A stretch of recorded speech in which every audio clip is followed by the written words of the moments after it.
अस्सलामुअलैकुम तमाम सुनने वालों को रूबरू में खुश आमदीद। आज की एपिसोड बहुत स्पेशल होने वाली है क्योंकि मेरी लाइफ के समन स्पेशल आज के गेस्ट हैं। इनका नाम है समी और समी काम करते हैं as a senior packaging manager Netherlands में। He is leading big transformation packaging projects on global level and he has a lot of experience in innovation, sustainability and creating a smarter, more efficient solution in his field. लेकिन उनके काम से ज़्यादा जिस चीज़ की मैं तारीफ़ यहाँ पे करना चाहूँगी वो है उनका mindset. He is practical, supportive and pushing for growth. मिलते हैं समी से।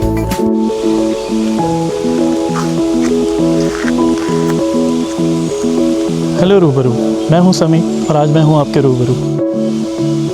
हेलो समी, वेलकम करते हैं रूबरू में। एंड आपसे आपका जो भी फीडबैक है वो हम लेंगे एपिसोड के एंड में, लेकिन कुछ सवालात हैं जो मैं आपसे करना चाहती हूँ as a guest speaker. And I hope कि आज का जो भी हमारा सेशन होगा वो आप एंजॉय करेंगे as much as I am having fun with you.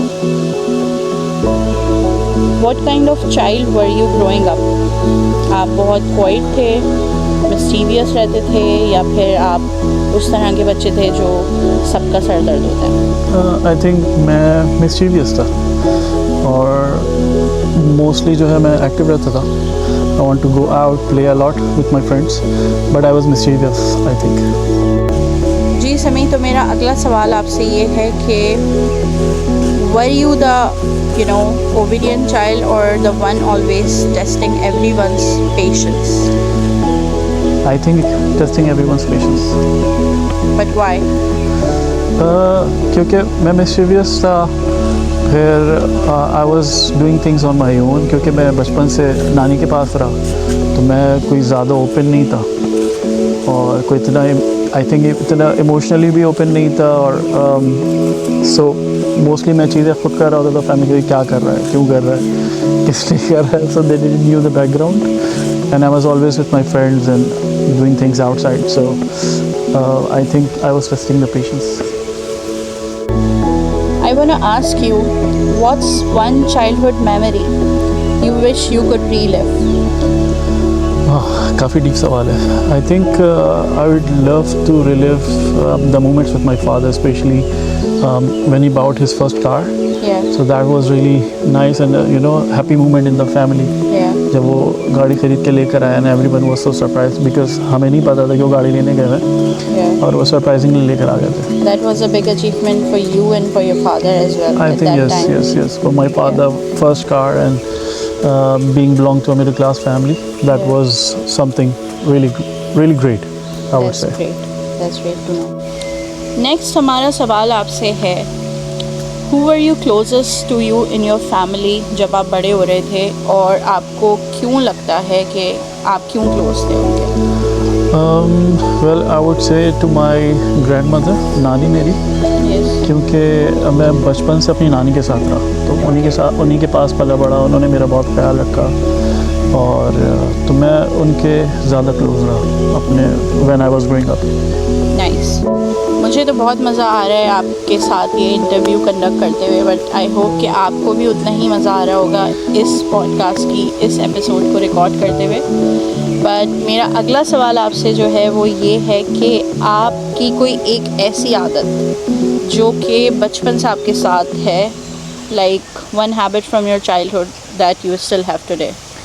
हाँ बिल्कुल, मुझे भी बहुत मज़ा आ रहा है। इन्वायरमेंट बहुत अच्छा है, सो peaceful in nature and I really like your idea to do the podcast like this.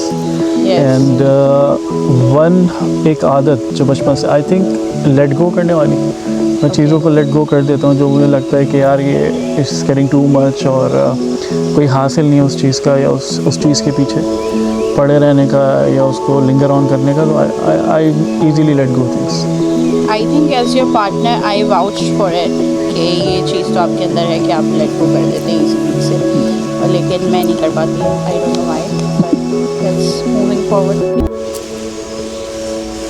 तो मेरा आपसे अगला सवाल ये है कि what's one lesson from your parents जो आज तक आपके साथ है और आप स्टिल उस लेसन को वैल्यूएबल समझते हैं? आई थिंक बड़े होते होते जो मैंने अपने फादर से बहुत सुना कि हमेशा जो है ना गरीबों की मदद करो। सो अगर अल्लाह ने तुम्हें दिया है तो इसलिए दिया है कि लोगों में बांटो, या कोई मुश्किल में तकलीफ़ में तो उसकी मदद करो। And that's what I saw in my house as well. और मेरे फादर ये बहुत करते थे। तो दैट्स आई फील कि यस, अगर अल्लाह ने आपको दिया है सो यू शुड डिस्ट्रीब्यूट और help someone in the need. That's really important. I think मुझे भी ये लेसन जो है वो पकड़ लेना चाहिए। It's a very good lesson by the way.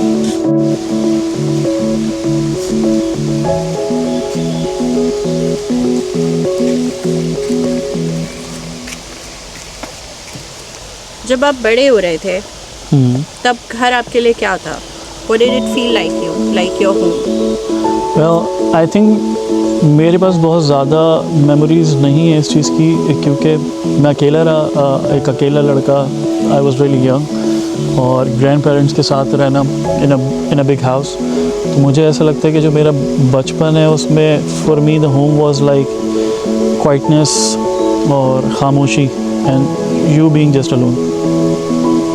Okay, अब मैं आपसे एक ऐसा सवाल पूछना चाहूँगी जो हम हर कोई अपने बचपन में कोई एक ऐसी स्टोरी के पीछे पूरी ज़िंदगी एम्बैरस होता रहता है। आपकी लाइफ में वो ऐसी बचपन की क्या एक स्टोरी है जो अभी तक स्टिल फैमिली फंक्शंस में रिपीटेटिवली आपको एम्बैरसमेंट का सामान पैदा कर देती है आपके लिए? क्या ऐसी स्टोरी आपके बचपन की जो आप शेयर करना चाहिए? When I was really young I was really active, और मुझे बाहर निकलने का बहुत शौक था कि जैसे ही दरवाज़ा खुले मैं बाहर निकल जाता था। सो मेरी अम्मी मुझे ये बताती है, क्योंकि they were living when I was really young in a joint family with my चाचू, दादा दादी, पुप्पिया एंड एवरीवन। तो आई थिंक दरवाज़ा खुला रह गया था एंड मैं बाहर निकल गया था, और शायद बकरीद का टाइम था। तो पूरी फैमिली मुझे ढूंढने निकली थी, तो पूरी फैमिली मुझे ढूंढ रही थी, और मैं शायद पड़ोस वालों के घर में मौजूद था। उनका जो बकरा आया हुआ था शायद वो देखने के लिए, और मैं काफ़ी ढूंढने के बाद जाके मिला था, जिस पे लोग बड़े खुश होते कि मिल गया, लेकिन मेरी अम्मी का रो रो के बुरा हाल था। ये स्टोरी तो मैंने भी कोई बहुत दफ़ा सुन चुकी हूँ, और आई होप कि अब आप ऐसे ना खोएं कि हमें आपके लिए ढूंढने के लिए लोगों को भेजना पड़े। ऐसी एक नहीं, काफ़ी स्टोरीज़ हैं। एक दफ़ा मैं ग्राउंड के पास से मिला, फिर शादी हॉल में भी मैं बराबर वाले शादी हॉल चला गया था कोल्ड ड्रिंक पीने, तो पूरा फैमिली मुझे शादी में ढूंढ रही थी कि समी कहाँ गया। सो इस तरह की काफ़ी स्टोरीज हैं। यानी कि आप ज़्यादा आउटगोअर रहे अपने बचपन में। यस। नाइस। ये तो हमने आपसे पूछा कि आप एज अ चाइल्ड कैसे थे बचपन में, जो कि मुझे बिल्कुल समझ में आता है कि जब मैं आपको देखती हूँ आप काफ़ी जो है वो बहुत ज़्यादा अपनी हद तक रहने वाले इंसान हैं बाय नेचर। बहुत ज़्यादा आपको दूसरों के चीज़ों में इन्वॉल्व होने की आदत भी नहीं है, but you always like very kind person to me as well. जब हम रिलेशनशिप में नहीं थे, अगर मैं एज अ आउटसाइडर आपको देख के बात करूँ तो आप काफ़ी फ़न लविंग थे उस टाइम पे भी, और अभी भी बहुत हैं, जो कि बाज़ दफ़ा प्रॉब्लम ही बन जाता है। बट अब अगर मैं बात करूँ जब आप बड़े हो रहे थे, जब आप बचपन से निकल के एक बड़कपन की जो एज होती है, जब इंसान पढ़ना लिखना अपना लाइक स्कूल और कॉलेज ख़त्म करके यूनिवर्सिटी की तरफ बढ़ रहा होता है, तो आप क्या बनना चाहते थे? बेसिकली मेरा सवाल ये है कि आप खुद से क्या बनना चाहते थे, क्योंकि आप अभी जो है वो मैंने ऑलरेडी इंट्रोडक्शन में भी इस चीज़ को मेंशन किया कि अभी आप लाइक बहुत ज़्यादा सस्टेनेबिलिटी के लिए काम कर रहे हैं, और आप एनवायरनमेंट के लिए बहुत ज़्यादा काम कर रहे हैं, जो कि बहुत अच्छी बात है। बट आप खुद से क्या करना चाहते थे, लाइक जो आप कर नहीं पाए?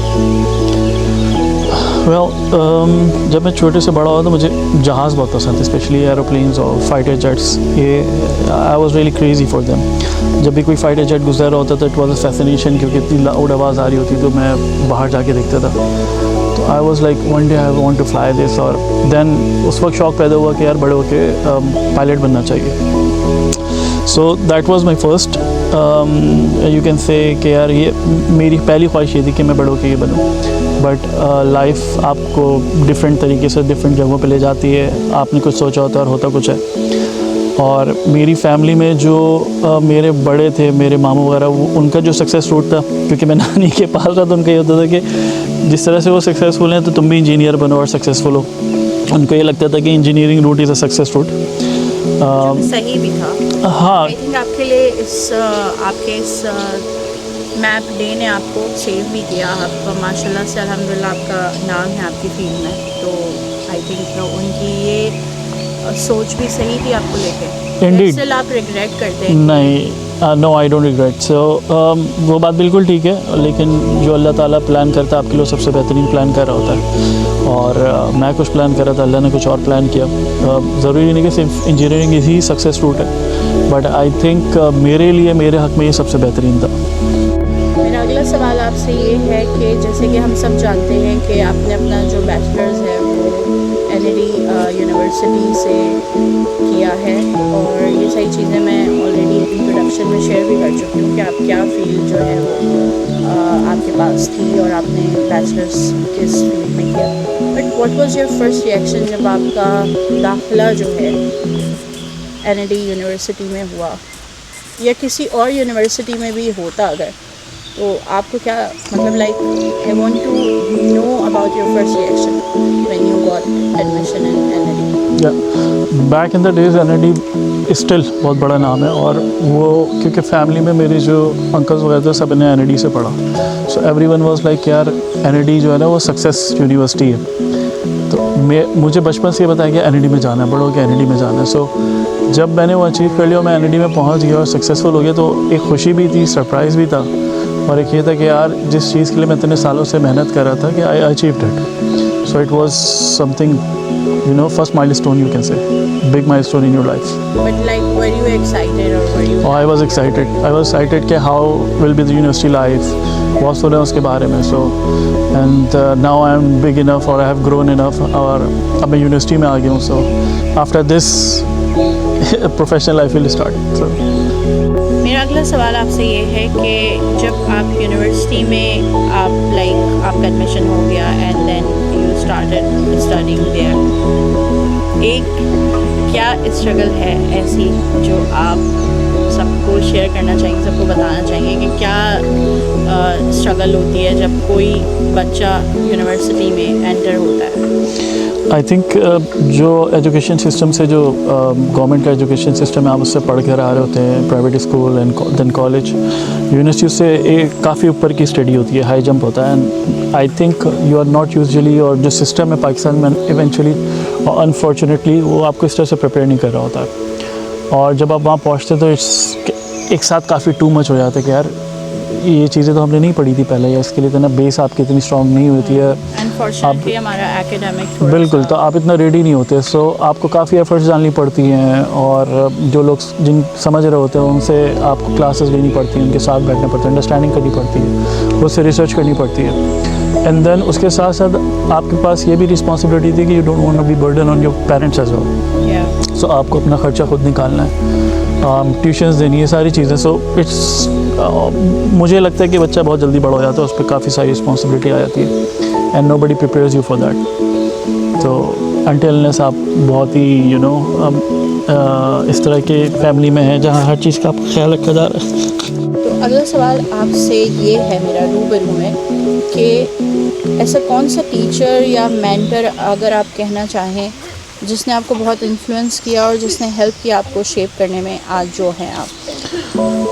I think when I was taking classes, private classes for physics, I think, और सर इफ्तिखार आई थिंक उनका नाम था, he was in old age but he was doing such a hard work, और बच्चों का बड़ा ख्याल करते थे। he was really you know kind, और मेहनत बहुत करते थे। अगर आपको नहीं समझ में आ रहा हो बार बार समझाते थे। फिर उनकी फ़ीस भी मिनिमल थी कि लोग अफोर्ड कर सकें। उसके अलावा ये बहुत इम्पोर्टेंट आप जो बात कर रहे हैं वो है, बिकॉज़ हमारे यहाँ आजकल अनफॉर्चुनेटली पाकिस्तानी एजुकेशन सिस्टम में दोनों पेरेंट्स भी अगर अर्न कर रहे हो या फिर अगर वो इतने वेल ऑफ ना हो तो उनकी पूरी ज़िंदगी की सेविंग सिर्फ एक बच्चे को पढ़ाने में निकल जाती है।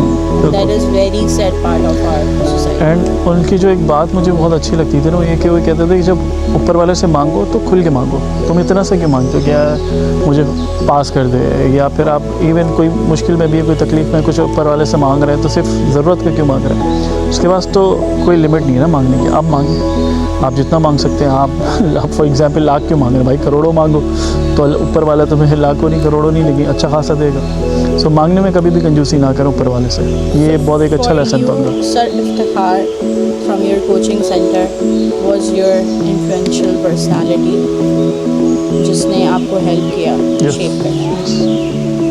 मेरा अगला सवाल आपसे ये है जो कि सम अप करेगा आपके यूनिवर्सिटी एरा को, एंड देन हम आपके पर्सनल उस पे जाएंगे फिर बात करने के लिए।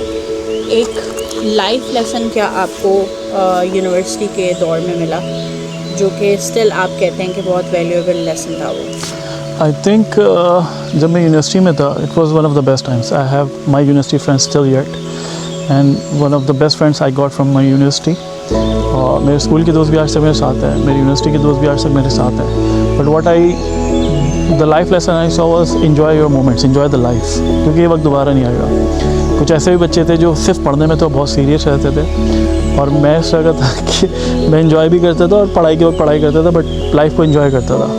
तो जब यूनिवर्सिटी ख़त्म होने लगी ना, तो उन लोगों ने कहा कि यार हमने सारा वक्त बहुत सीरियस रह के पढ़ाई में गुजारा, लेकिन ये यूनिवर्सिटी टाइम एंजॉय नहीं किया। तुम लोग सही रहे कि तुम लोगों ने लाइफ भी एंजॉय की और जितनी ज़रूरत थी पढ़ाई की वो भी की। So I think that was really important life lesson कि आप वो मोमेंट्स एंजॉय करें, लाइफ को एंजॉय करें, वो सारी ज़िंदगी आपको याद रहेंगे। आ चुके हैं आपके पर्सनल एरा में, हमने एंटर कर लिया। सबसे पहले तो आप ये बताइए कि जब भी आप शादी को सोचते थे तो आप क्या चीज़ सोचते थे शादी को लेके, या शादी से पहले भी अगर आप रिलेशनशिप में आने का सोचते थे तो आपके लिए सबसे इम्पोर्टेंट या एसेंशियल क्या एक चीज़ होती थी उस टाइम पे जो आप सोचते थे कि ये मेरे लाइफ पार्टनर में बहुत होना बहुत ज़रूरी है और उसके बगैर गुजारा मुमकिन नहीं है? मैंने हमेशा ये सोचा कि जो भी मेरा लाइफ पार्टनर हो वो बहुत स्ट्रॉन्ग हो, मुझे सपोर्ट कर सके, हम साथ में चीज़ें कर सकें। और मेरा शुरू से कोई इस तरह का इरादा नहीं था कि रिलेशनशिप्स और इस तरह की चीज़ें ना, मैंने किसी का भी नहीं होता वो तो प्लान मुझे ये था कि if I find the right one and I feel like she is the right one for me, then I will stick with her and I will take stand for her. So जैसे ही मुझे right one मिली जो कि आप, I took the stand for it, and Allah का शुक्र है मैं खुश हूँ। और जो हमने चीज़ें की और जो सर्कमस्टांसेस से हम गुजरे और हमने स्ट्रगल की, और आज जहाँ हम बैठे हुए, it's a success story I believe for us, for our generations, and I am so proud of it and I am happy what on my choice. So but still आप मेरे सवाल का जवाब नहीं दे पाए कि आप क्या सोचते थे कि जब आप लाइक चले ठीक है लाइफ पार्टनर आपको स्ट्रॉन्ग चाहिए था, और आई थिंक कि आई एम स्ट्रॉन्ग इनफ जो मैं आपको टक्कर हमेशा दे देती हूँ, बट मैरिज को लेके आपके दिमाग में पहली चीज़ क्या आती थी? रिलेशनशिप को आप क्या समझते थे, या जब आप मैच्योर हुए या लाइक जब आप बड़े हो रहे थे तो आप क्या देखते थे, आप क्या सोचते थे? मैं इतना नहीं सोचता था, क्योंकि एज आई टोल्ड मैं अपनी नाना नानी के साथ रहा, तो मैं अपने पेरेंट्स के साथ नहीं रहा, तो मैंने एक तरह से फैमिली लाइफ या एक मैरिड लाइफ या किस तरह एक मैरिड कपल होता है वो इतना नहीं देखा, और तो इसलिए मैं बहुत ज़्यादा सोचता भी नहीं था।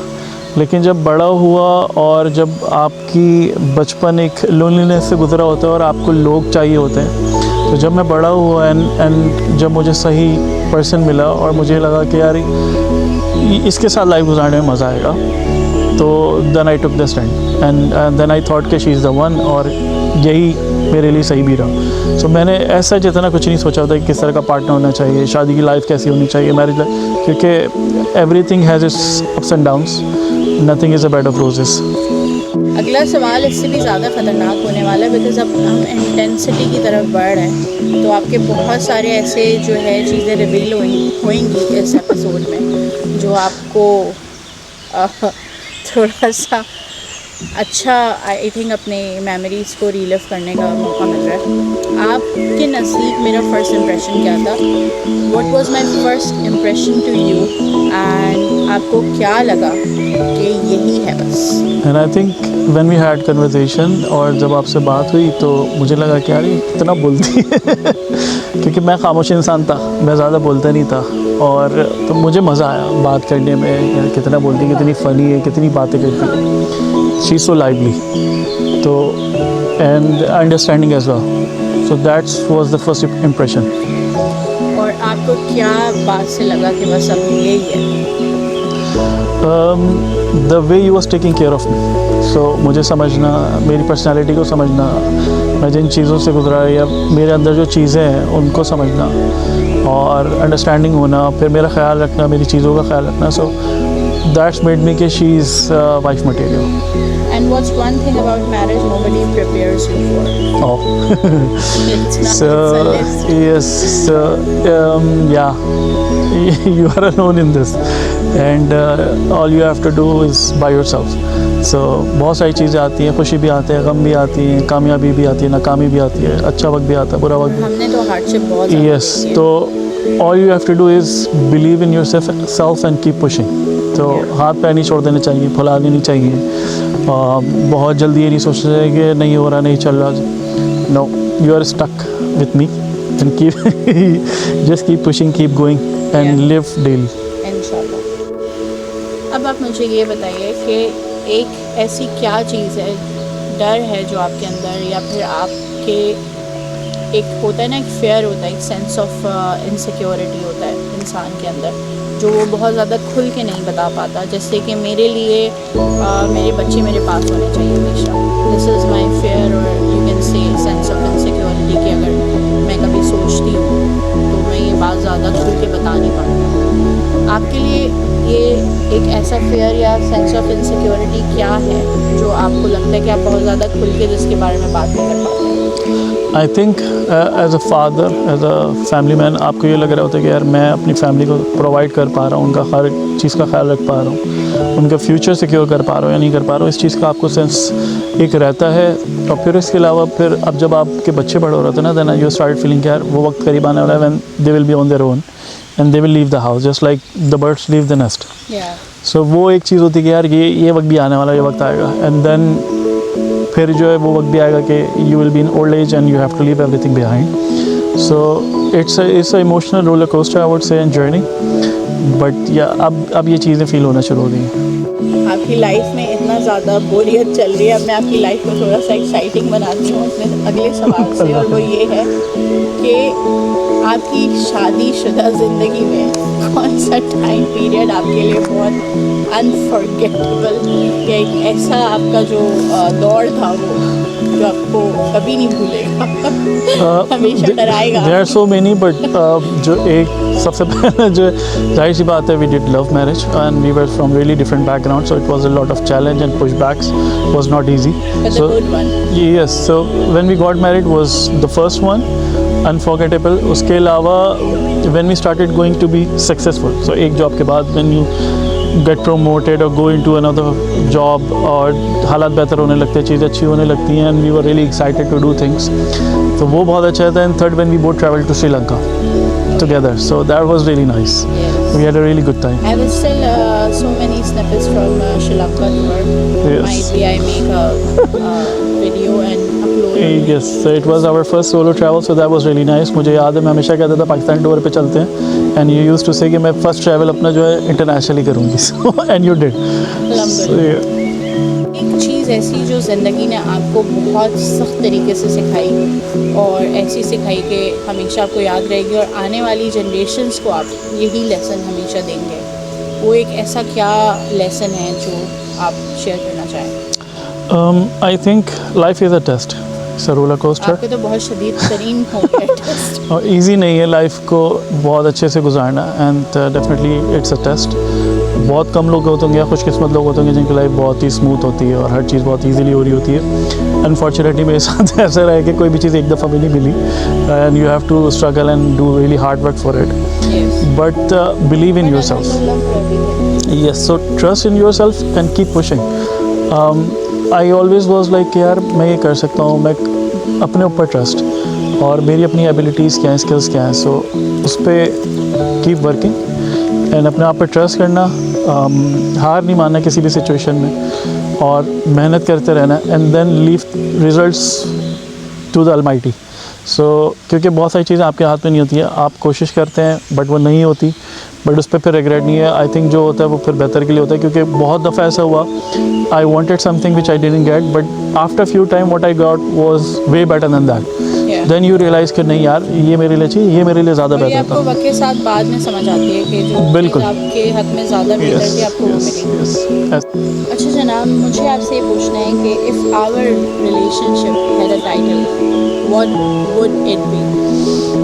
आई थिंक गन्स एंड रोजेस पूरा बैठेगा, फिट है ये। सही बात है। मेरा अगला सवाल आपसे ये होने वाला है कि आपके प्रोफेशनल जो भी आपका करियर है 16-17 साल, उसमें कोई एक ऐसा मोमेंट आया जब आपने अपने आप को डाउट किया हो कि आप इनफ नहीं हैं या कुछ लैक है या कुछ भी ऐसी चीज़ जो प्रोफेशनली आप शेयर करना चाहें?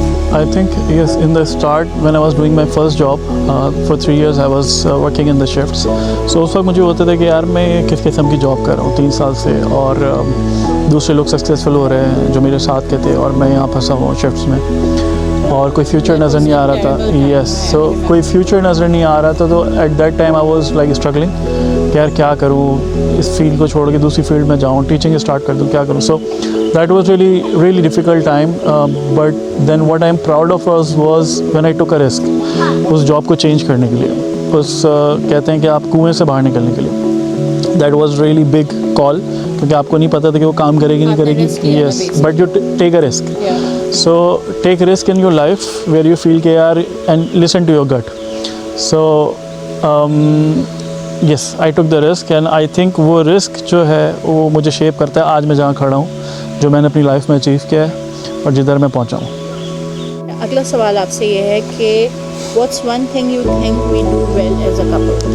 ओह या, आई थिंक बहुत सारी चीज़ें हैं जो सबसे ज़्यादा बताइए। स्टैंड आउट करती है। I think being resilient, we as a couple are really resilient. So कोई भी सिचुएशन हो, आई थिंक बहुत सारे लोगों को हज़म भी नहीं yes, so I think we stand out against the wrong, और किसी भी किस्म की सिचुएशन हम हार नहीं मानते और कोशिश करते हैं कि यार नहीं, we can do it. So we are being really resilient, जिस तरह की सिचुएशन हो वी डोंट बैक डाउन। और उसी में मुझे एक बात आप ये बताइए, सालों बाद जब आप अपना ये पॉडकास्ट एपिसोड हम साथ बैठ के सुनेंगे या साथ बैठ के देखेंगे, तो आप मतलब what do you hope you will remember the most?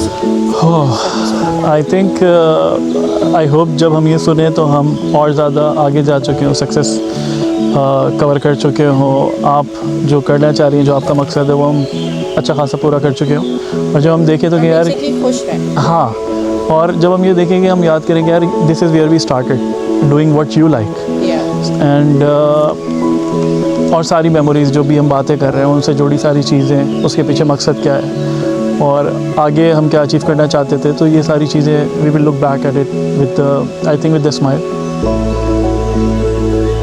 एक ऐसी क्या चीज़ है जो आपको लगता है कि मैं बहुत अच्छी करती हूँ जिससे आपका दिन बहुत बेहतर होता है? आई थिंक योर स्माइल, जब आप देख के दूर से मुस्कुराती है, हंसती है ना, अमेजिंग, तो वो दैट मेक्स माई डे।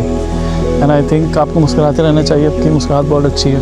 और जब मैं आपको when I come to pick you up at work, आप दूर से टेंशन में लग रही होती, थकी लग रही थी, बट जब देख के मुस्कुराती है तो मुझे बहुत अच्छा लगता है। आपको क्या लगता है कि आपके करियर में एक ऐसी चीज़ क्या हुई जिसने आपको चेंज किया as a person? Well, I think it's really important where you work. Environment is really important. मैं बहुत रॉ था जब मैंने मल्टीनेशनल्स ज्वाइन की, and I think they play a big part in my personality, in my profession, my career as well. They taught me how to handle the pressure and how to be calm and composed and decision making. Important decision making. So and also how to do networking, लोगों के साथ उठना बैठना कैसे है, बात क्या करनी है, how to read the room, and these kind of things are really important. जाते जाते मैं आपसे ये ज़रूर पूछूंगी कि आपका टाइम रूबरू में कैसा गुजरा और आपको कैसा लगा अपने ही रूबरू आते हुए? I think बहुत अच्छा रहा। और मेरी विश है आपके लिए कि आपकी हर एपिसोड इससे ज़्यादा अच्छी हो और आप बहुत सक्सेसफुल हो, but to relive the memories and to share what I learn in my life. I think कोई इससे सबक ले सके, सीख सके। और कोई एक ऐसा लेसन जो आप हमारे सब सुनने वालों, देखने वालों को देना चाहेंगे लाइफ में, क्या एक ऐसी चीज़ है जो आप शेयर करना चाहेंगे? I think because I recently lost my father and I was really close to him and वो मेरी लाइफ का बहुत बड़ा हिस्सा रहे। मैं सबको यही कहूँगा कि आपकी पर्सनल लाइफ भी, प्रोफेशनल लाइफ भी सब कुछ है, but take care of your parents. जब वो चले जाते हैं ना, देन यू रियलाइज़ कि व्हाट यू लॉस्ट। बेसिकली आपका एक जो गार्ड होता है। हाँ बिल्कुल। सो नाउ आई फील कि यार I am in the open air and definitely you have well wishers, but parents are parents. तो उनके साथ टाइम गुजारें, उनको जो आप कह सकते हैं, कहना चाहते हैं वो कहें। Don't hold back and do things for them.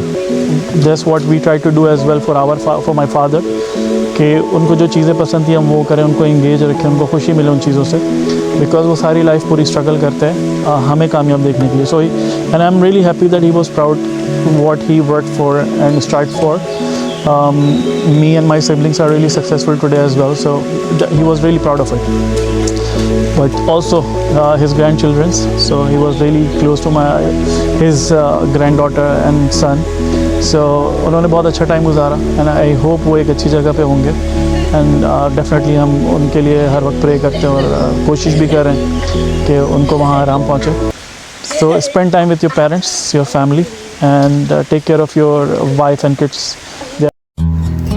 कोई दिल के बहुत करीब था जिससे यारी टूट गई, बातें एक एक करके सारी छूट गई। कभी तो दिन भर गप्पे लड़ाया करते थे, फिर एक एक करके एक दूसरे से मिलने की बेकरारी छूट गई। लोग मिसालें दिया करते थे दोस्ती की हमारी, मोहब्बत ने ऐसी टांग अड़ाई कि महफिल सारी लूट गई। कोई दिल के बहुत करीब था जिससे यारी टूट